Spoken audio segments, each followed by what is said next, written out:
When you're up and down and up and down and up and down, that just means you're that means you're really sloppy in your focus. It means that you're letting whatever's around get your attention. So you're practicing a lot of vibrations. And because you are practicing a lot of vibrations of wanted and unwanted, you have active within you a lot of different vibrations on a lot of different subjects. And so anytime you have an active vibration, then your point of attraction includes that active vibration. So you get some of that, and you get some of that, and you get some of that, and you get some of that, and you get some of that, and that, and that, and that, and that. But as you get better and better at caring about how you feel and reaching for more and more thoughts that feel better and better to you, it's what we call deliberate creation, deliberately focusing rather than focusing by default. Deliberately focusing on more and more things that feel better, so that you're practicing that vibration that feels good longer, steadier, so that the vibration within you does not have such a broad range. Now, law of attraction brings you the contrast within that range. Ooh, don't you like knowing that? Law of attraction is always bringing you the contrast within the range that you've been practicing. So what have you been practicing? Well, the best way to ask yourself that is, how have you been feeling? Pretty good. Well, then your range is that. Sometimes people say, well, if I could just get more of the things I want, I would feel better. You compare yourself to others. You see many others who are feeling really good, and you say, well, of course they feel good. Look at how they live. Look at how they look. Look at who they live with. Of course they feel better. They have all of the things that I want. So it's easy for them to feel good with all of that money and all of that good stuff surrounding them. And we say, we get how when you see someone living something that you want to live that you aren't living, that you would feel uncomfortable because you're looking at the opposite of what you want. You're looking at the lack of what you want. But we want you to understand that it does not matter where you stand. You can today begin cleaning up your vibration. You can today begin feeling a little better.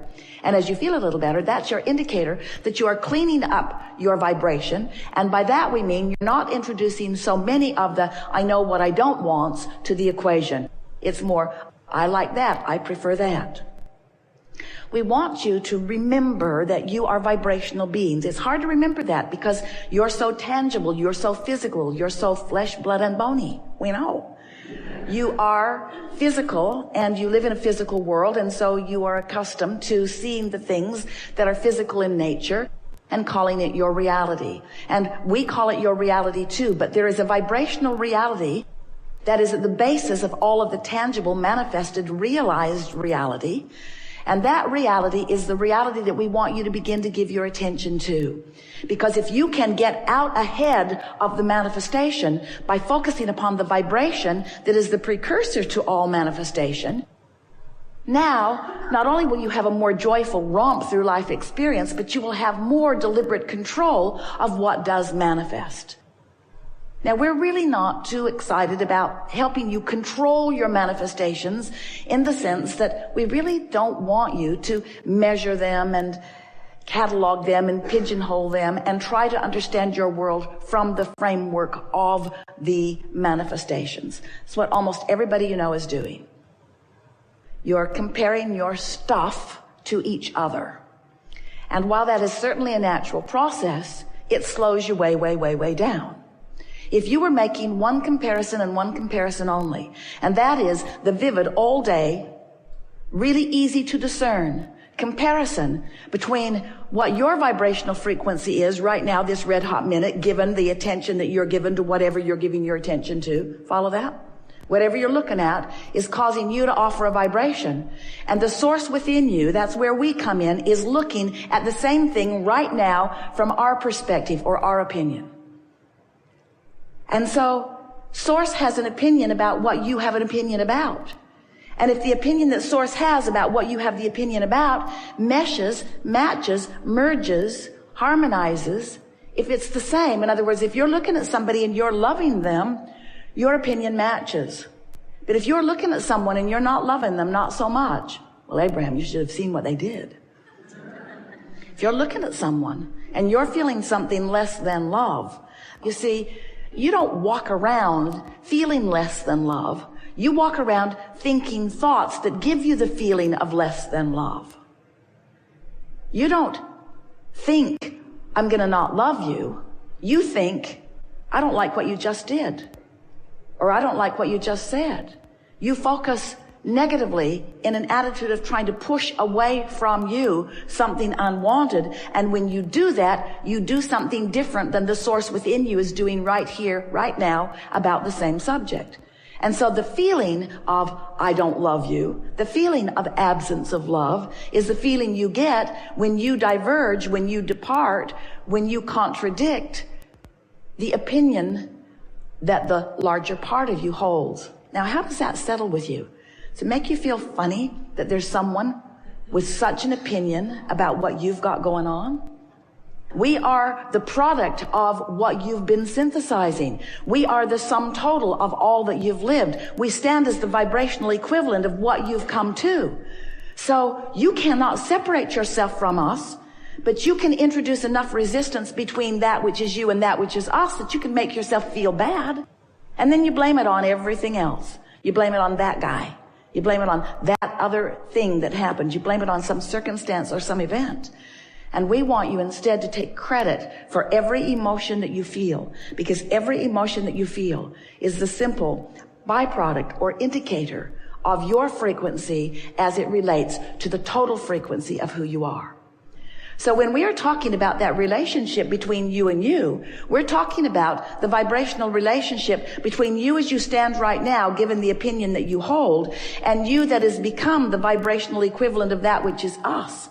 You that is already living the dreams that you've dreamed. You that is already spending the money that you've gathered. You that is already knowing the things that you want to know. Because you can't ask a question about something that you want to know without sending out the rocket of the knowledge of it. In the moment you ask the question, we know the answer. That's how this powerful law of attraction universe works. And do you know why? In the moment that you pose the question, or live in the problem, that we know the answer or the solution. Do you understand why the solution is instantaneous for us? Because when that rocket goes off and there is no resistance, the solution must be instantaneous. You could do that too if you weren't so hung up on explaining the problem. You get so invested in your problems because most of you view the world in an action-oriented way, and you think that there is someone, it was like your mother and father at first, someone who holds the answers, but you have to get in line. In other words, it's like your mother says to you, do you think you are the center of the universe? I have more important things to think about today than that. But the universe never says that to you. The universe says, when you ask, it is given. And the only question that we want to ask you is, where are you in relationship to the answer that has been given? We like your desire to feel fresh. We like you to feel eager about it. We like you to know that the creation of a button or a castle is equal in this vibrational universe in which we are all living. It's just a matter of focus.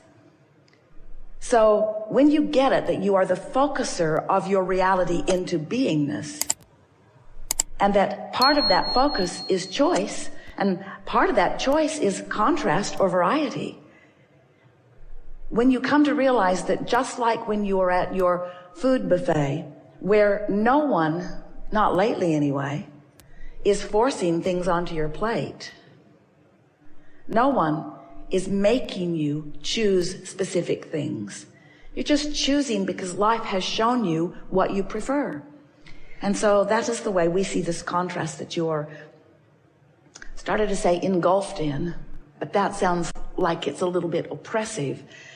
And sometimes you feel oppressed by the variety. But the better you get at focusing, the less oppressive the variety will feel. Because you can focus your variety into piles of really delightful, sort of delightful, and only delightful. In other words, you do not have to run the gamut of horrible to wonderful. Your choices will clarify the more you focus in the direction of what is wanted. So if you have a broad range of contrast, we haven't talked to you about this before, not in this way. If you have a really broad range of contrast, like things are going really good and then things are going really bad, or you are feeling really wonderful and then you are feeling really awful, your doctors want to call that something that we won't give a label to. Are you appreciating the contrast that helps you to focus your desire into being? That's the most significant question, and we are sad that you lied just now, but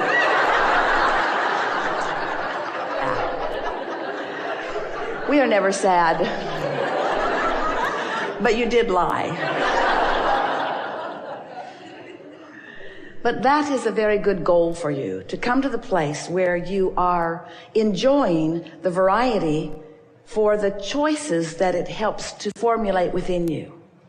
It's a really good thing when you realize that you are the creator of your own reality, and that the reality that you are creating is born within you first, the first step of it, in variety or contrast. The word variety sounds better to you than the word contrast, doesn't it? Variety, a plethora of delightful things from which I can choose. But contrast is also that plethora of delightful things from which you can choose. Because you would not know what you wanted if you did not know what you do not want. It really is that simple. You just don't need to get so carried away in the holding yourself apart from it that your desire moves into that stronger place of fretful yearning. You feel fresh, new, burgeoning desire. When desire feels like that, you know you are on the path, don't you? Because when what you want feels good to you, even before it has been realized by you, even before it is actualized in your experience, then you know that you are on the wavelength that not only will bring you what you are wanting, it must, because law of attraction says it is so, but you're having a good time now, not waiting for the manifestation before the good times roll, yeah? And if you are in that place where you are needing something to manifest before you feel hopeful or optimistic or eager, it really slows things down, doesn't it? And yet, you are, we love you very much, hooked on manifestation, aren't you? You like that tangible, lickable, seeable, hearable. You like that stuff. And we like you to like it because, after all, you are in these magnificent bodies. You are out here on the leading edge. You are bringing all that we all are forward into the newest manifestations. And the manifestations are the leading most part of creation. They are. You're not here proving some sort of worthiness in order to go sit on a cloud with us later. We don't sit on clouds, by the way. We romp with you through the woods. We sail with you on your boats and fly with you on your planes and walk with you on your paths and eat your meals with you. We sing your songs with you and paint your paintings with you and write your books with you and read your books with you. We play with your dogs and theirs. A lot of dogs here.